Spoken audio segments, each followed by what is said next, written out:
Everybody, and welcome back to another episode of Coffee with the Critters, where we live stream on our Facebook page every Sunday morning at 9:30 a.m. Eastern, except for when we have a guest. And speaking of guests, we will have the lovely Samantha Sarin on next week at 9 a.m. So I'm going to have to repeat that as people come back in here. So for those that may be new, good morning. My name is Laura Joseph, owner of the Animal Behavior Center.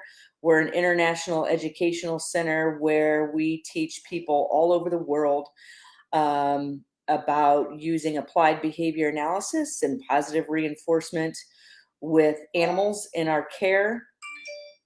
And we do that through our live streaming services, where you can find out more about that on our website at theanimalbehaviorcenter.com. You can also contact me personally if you have questions or need to get in touch with me about anything at my website, Laura, Lara, at theanimalbehaviorcenter.com. So what we do is we teach people how to understand the science of behavior using applied behavior analysis with their animals. We empower animals and the people that care for them, and we're very passionate about the work that we do. Good morning, everybody. So I have a lot of photos. I've got at least 20 photos I want to show, and I wanted to talk about today's topic, which is helping animals with fear and anxiety. I chose to talk about this topic because it correlates with what we're talking about and what we're live streaming or getting ready to live stream in our memberships right now. Level 2 for people who work with animals professionally or want more intense information, or are zoo trainers or work in shelters. We even have board certified behavior analysts in there. But we're also, I took a poll the other day in level 1, which is for companion animals. I'm working with an exotic animal right now, and I'm going to be showing that work in level 1. It'll be uploaded into level 2 as well. And that is with an animal that we're going to talk about a little bit later on today. So I wanted to talk about this today because it correlates. Hey, Laura, do you think I should put the bird inside today? I do. Good call, Maddie. Sorry about that. Let me turn off my radio. Okay. So helping animals with fear and anxiety. We're talking about this in level 1 and level 2. We're talking about systematic desensitization. When we're working with animals that have fear and anxiety, most, I'm not saying all, most of these behaviors are learned. And it's usually due to something. Most people don't understand that the animal is afraid of something, and then we push them into situations. We don't take the time to train them, maybe because we don't know how. But each time we push that animal past its comfort level, a lot of times we're creating fear and anxiety. So we're teaching this animal, and it's usually through force, without understanding how to do different. So I wanted to show, I work with this quite a bit, and systematic desensitization is when I use it with animals when they're showing signs of fear. And I mean, if an animal is fearful of something that is going to hurt the animal, I want it to stay afraid of that because it needs to be afraid of it because it needs to survive. But when there's an animal faced with something that it's showing fear of, whether that's people, crates, brooms are a common one. These are syringes, towels for restraint. These are things that the animal, when I'm using systematic desensitization, it's when the animal needs to learn that this is not going to hurt them. And I am going to do my best through training to desensitize the animal to that situation, that person, that object. And I'm going to do it in progression of an order, which does involve shaping and it can be counter conditioning. But when you're talking about systematic desensitization, you're usually working with a hierarchy of steps and fears and desensitizing the animal to that. So I'm going to show a couple of different examples. Good morning, everybody. Hey, Debbie and Michelle and Eva and Tim and Ray and Tambry and Len. So and I've got several different species of animals.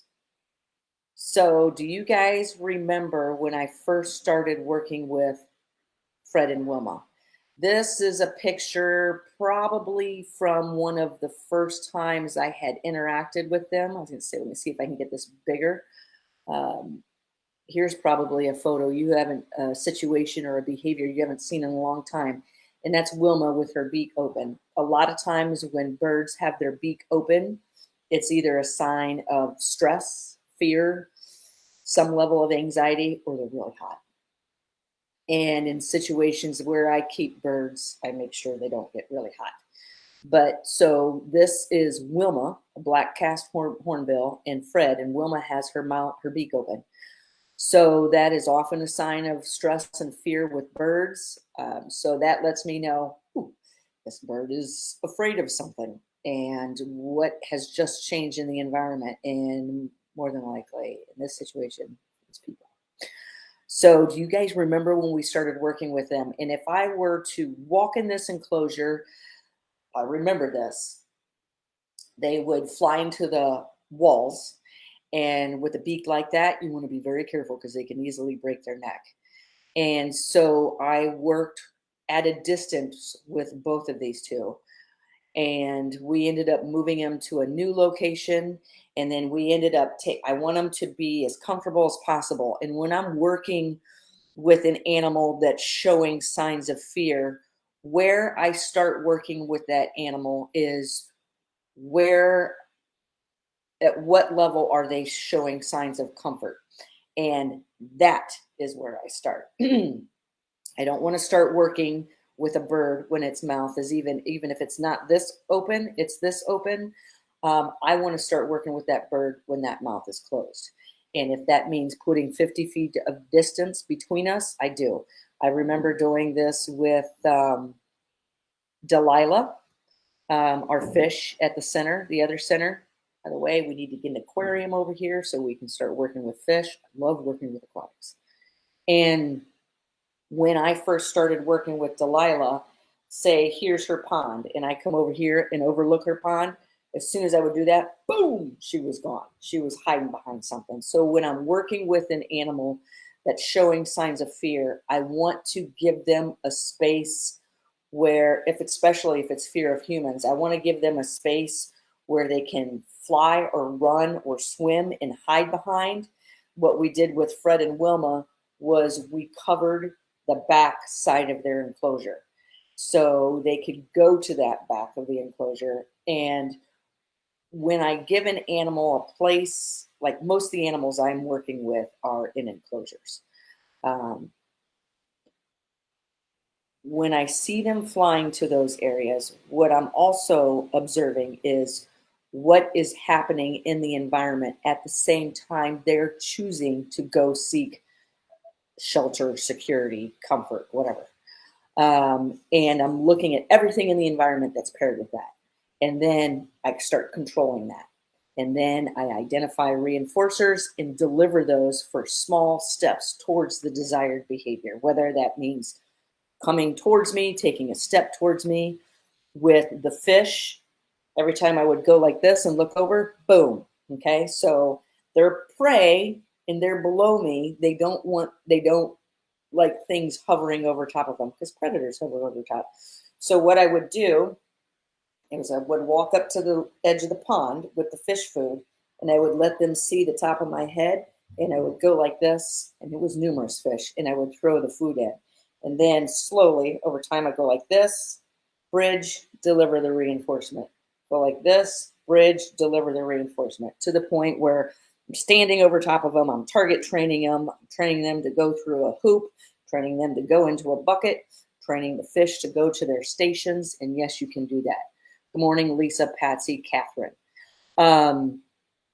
So I do the same things with birds. I'll do the same thing with any animal based on, I look at how that animal's enclosure is. Let me see if I can change this so you can see.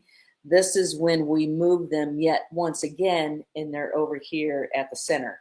Notice how there's a sheet up on the left. We were able to slowly over time and with training, take the sheets off the right side, take the sheet off the top, and to the point where there's only a sheet on the left-hand side. And then now if you go in there, well, I'll show you. Now you go in there, the sheet is down completely. These are small steps we take. Let's see, where's the next photo? Oh, I took this photo the other day. You guys may or may not know that Fred and Wilma are now always out of their enclosure, and they're in the enrichment room, and there's people walking all around them. There are people walking under them, next to them, and this is all systematic desensitization. And at the same time, we're throwing reinforcers up in the air, and they catch them just like that. This morning I was throwing mice pieces up in the air to them. So, and then they start looking at you as a cue for being the deliverer of awesomeness instead of something to be afraid of. So this is obviously shown through a period of time. These were pictures I was taking this morning. I was in the enrichment room doing some work with some other animals, and I decided, let the hornbills out, let Marula out. And here, as I sat down to take some notes, I was jotting on some animals' weights. Wilma came up and flew behind me. Good morning, Sylvia. And she's curious. Now she is so curious, she's almost a pain in the ass. But I love this for her because she's constantly into everything. She's always messing with my hair. But it's showing that I'm on the right track. And I was able to do this today, which was I threw my hair over top of her head. But when you take these small steps, you'll see that animal becoming empowered through the choices it has in its environment. And you'll see them become curious. And I never want to punish curiosity. So another example that I gave in the podcast over that I just recorded last Monday that's uploaded for level 1 and level 2. We talked about, I don't think I talked about the hornbills because I'm live streaming the work with the hornbills in level 2, but we talked about this. This is Snow, my deaf and blind dog. Good morning, Wendy. Wendy says lots of trust building there. It was back in 2017. So I got Snow. My husband and I drove to North Carolina and picked up Snow, adopted her when she was 11 weeks old. She was born deaf and blind, brought her home. And then that first 4th of July, I was given a presentation out in Seattle. And I know you guys heard me talk about this before. I wanted to stay in Seattle, but it was like July 2nd. And I was like, I need to get home. I can always fly back to Seattle, but this is going to be Snow's first 4th of July. And I won't have another opportunity to be there for her first chance of experiencing fireworks. And some of you know I also live with a deaf dog, born deaf. That's Levi, our Old English Bulldog. And a lot of people say fireworks shouldn't bother them because they can't hear. When an animal has lost the sense, one of its senses, the other ones are heightened.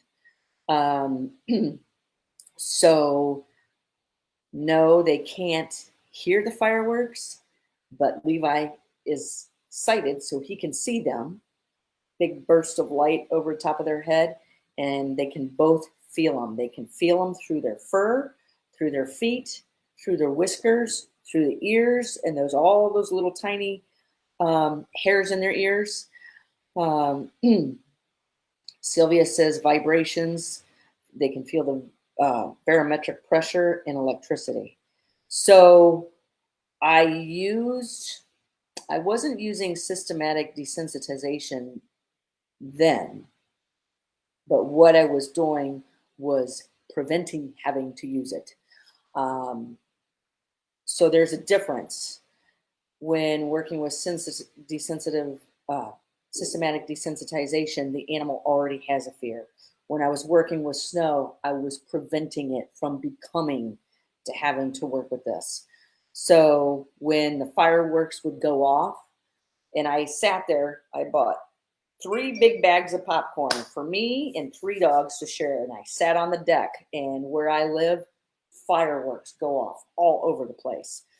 And the first minute when I had the bags of popcorn open and ready, when that first boom went off, and I could tell, but my hands were full of popcorn and sitting like this, ready to go. And as soon as they felt that boom, it meant, oh, a big boom in the sky means popcorn is falling from the sky. Um, So with Snow, because she can't hear, can't see, she knows when something hits her back, it means look on the floor. That's just what I've taught her. So I take a piece of popcorn, drop it on her back. That's a behavior she already knew before I got to this point. I made sure she knew that before this point. So that way I didn't have to teach her when a firework was going off that something on your back means look on the floor. So as soon as that first boom, I was like, boom, my hands opened up. And Levi, because he can see, I held my hands up like this. He was already focused on my hands, and he felt the boom, and he went like this, but immediately looked back and bam, right, Kyle? Boom, bam, whatever. So with Snow, as soon as that first boom, this was released over top of her back. So as soon as she felt that, her head went down. And I have a photo of this. This is her and Quincy. Quincy's like, I can see it, you can't. And you can see all the wet spots on the deck. That's the tongues licking up the popcorn. And you can see the light, which is probably my stereo. But anyways, what happens every single time? Boom, this happened. And then pretty soon, that boom overhead becomes a cue, drop your head to the floor. So as soon as Snow, and it didn't take long, as soon as Snow felt that boom with her feet, her mouth went to the floor. So this becomes a cue, a conditioned reinforcer. And now it prevents so many different things. And we're talking about this in level 1 and level 2. And in that podcast, if you are a level 1 or level 2 member, you have to listen to it. It is an hour full of detailed information, definitions, and examples. And now in level 2, in level 1, we're going to show the live streams, how we do this, because I'm working with an animal right now. You can keep this behavior going. And when I was sitting this morning putting all these photos together, I was like, I've got all these dog training and mammal training devices here at the center. I'm like, why are they here? My dogs aren't here. So we're getting them cleaned up, Sandy is, and I'm taking them home tonight, and I'm training my dogs in the living room because they get so excited when it's time for training. Maybe I'll shoot a video or a live stream tonight, but you're going to see the excitement. I'm going to get out their training platforms, and you're going to see 2 dogs jumping on them. And Snow, I don't think I ever finished training her to step up onto that table. So some other example. Oh, here's another example. Okay, this is with another prey animal, and then maybe I'll end with the animal I'm currently working on. That as soon as I'm done with this live stream, I'm going to go train. So here is Sylvia says we also have cannons in the fall from the winery's play party. Good. So some people, when their animals are afraid of these sounds, you know when those cannons are going off in Canada or the fireworks are happening here over Labor Day. Some people dread that. Some people dread it like, oh my God, my dogs are going to go berserk. Whereas it doesn't have to be that way. It's like Sylvia said, play party. It's time to play. Um, okay, so here is, if you don't have birds, so what? It's not necessarily about the species of animal, it's about the approaches and the steps. So when we first adopted Coco, Coco came to us the same time Snow did, so that was back in 16, was showing signs of being nervous and afraid of long branches, sticks, brooms, and what does afraid mean? Alarm call. Alarm call would go off. You can't hear when their alarm calls go off because it's so loud. And they can stare at it. The shapes of their eye change. Feathers go flat, or an umbrella or cockatoo, the crust may go up. So a lot of times the crust goes up, kind of like how a dog's ears in similar situations. So I'm like, okay, this is a problem because we're using brooms to clean all the time.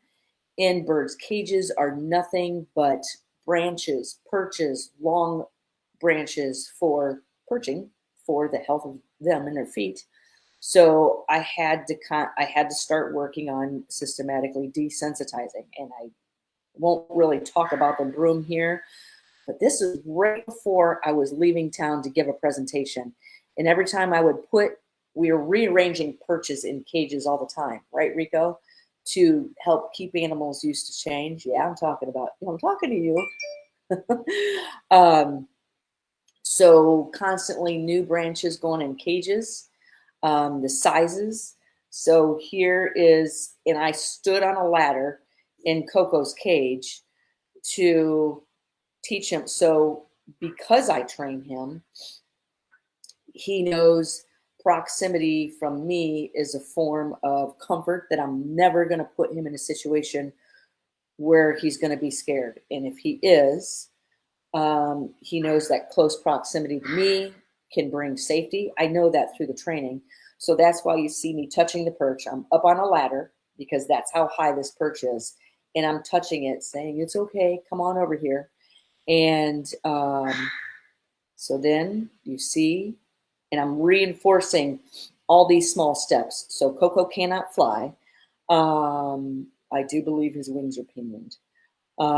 So he cannot fly. So he has the opportunity to move away, yet he's moving towards it. So I'm reinforcing with my voice and petting him. And this is how he was before I left on my presentation. And then the same thing with brooms. Be specific.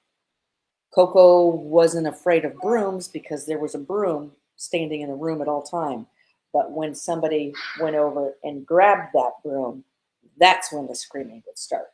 So it's not just the broom, it's a person grabbing the broom, or a person moving the broom. So where did I start? Right here. And I would walk up to the broom, and if the screaming starts here, then I walk up to the broom to the point where the screaming isn't happening, but he starts watching right about here. You'll see him start looking. And then, so if this is showing signs of fear, then I move to here. Bridge, go reinforce. Move to here. Bridge, go reinforce till I get closer, till I can pick up that broom and start moving it. And that's what you see in this photo, is we now go in Coco's, and we have for a couple years, go in Coco's enclosure, and he lets us sweep while we're in there. So in order to systematically desensitize, you have to understand what fear looks like, feels like, and feels like. Okay. And you do that through training the animal. So here's a red ruff lemur that I'm working with right now that is showing signs of being very fearful of a crate. And what that means is, as soon as he sees that crate and it comes anywhere near the door, he starts vocalizing. Boom, he'll run as far away from you and as high as possible. His eyes change shape, his ears move.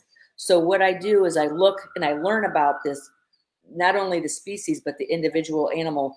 What does it look like when it's comfortable? So when I'm giving it enrichment and it's not afraid of it, I'm watching. I'm watching. What do your eyes look like?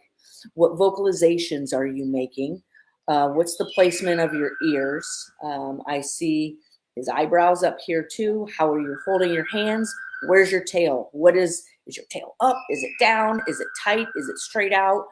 Um, so a lot of times when I'm not sure what I'm looking at and I'm not sure if an animal's fearful or afraid at that particular time, I'll offer it something to eat. I just did this in the other room. I was like, are you nervous? And so I offer it something to eat. And if it eats, doesn't mean it's not nervous, but I'm trying to find, where do I start? Where do I start? And a lot of times animals won't eat if they're nervous. But it does, or when they're really nervous, because I've seen some animals eat when they're still nervous. But when you're dealing with extreme fear, they're not gonna they're not gonna eat anything. They're likely not to drink anything. Good morning, Lauren. Um, so this is how I learn, and this is why I target train, and I'll do it off contact. And I'm like, what does your behavior look like? So this is what I'm getting ready to do with crate or the red ruff lemur. I'm already am. So this is to the point where I was the other day. I think I haven't trained him in 2 days. I'm getting ready to go train him again right now. And the end goal is for him to willingly go in the crate, want to stay in the crate while the door's shut, while I pick it up, and while I walk it into a different room. And before I move an animal, I always want to make sure the animal is trained to go back in the crate, because when I'm done and I let this animal out in the room, I need it to go back in the crate when I'm done. So with that being said, we are on the half hour. Sign up for our email newsletter list, because I'm getting ready to work on it again tonight. And I'm going to be sending out blasts of training, enrichment examples, behavior concerns. I'm starting to write in my blog again. I just haven't published anything. But if you join our email newsletter, this information will be dropped right into your email. And also, I have a couple of different events coming up. I know I was just contacted for one yesterday. It's sitting right here on this sticky note, and I need to get that I need to pick a date. I know I will be presenting at the Ohio Wildlife Rehabilitators Association this October. I just didn't write down the date. Also in September, I will be out in Seattle presenting a full day workshop on that Saturday. It's September 24th. And also, one other thing that I've got coming up tomorrow is in the avian medicine and research group here on Facebook. I am going to be presenting on how to train birds to accept medication and everything that needs to be done for the medical exam. If you like some of the information you have seen today, or you want to follow along, because we're showing this with the red ruff lemur in level 1, which is, I don't usually show exotic animal training in level 1. It's only in level 2. Level 1 is geared towards companion animals. Take a look at joining level 1 right now.